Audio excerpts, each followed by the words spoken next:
Election से पहले हो ये रहा था कि जिस बैनर पर भी पीटीआई लिखा होता था तो इदारे रात को आकर उस बैनर को फाड़ देते थे। वो कहते थे कि किसी को भी कोई हक नहीं कि पीटीआई का वो नाम ले।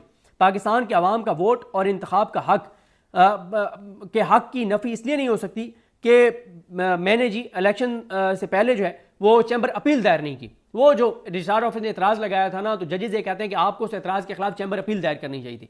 सलमान राजा साहब कहते हैं कि हालात आपको भी पता है उस वक्त क्या थे, और अगर मेरी गलती है, मैं अगर मान भी लूँ आपकी बात कि मेरी गलती है कि मुझे चैम्बर अपील दायर करनी चाहिए थी, तो क्या इस एक गलती की सजा पूरे पाकिस्तान के करोड़ों वोटर्स को देंगे जिन्होंने पीटीआई को वोट दिया?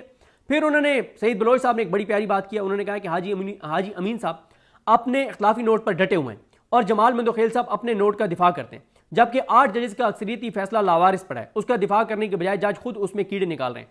यानी जमाल खान मंदोखेल साहब ने और काजी फाइसा ने कहा था कि 39 MNAs के एवज पीटीआई को सिर्फ नशिस्तें मिलेंगी, बाकी 41 की नून लीग और पीपल्स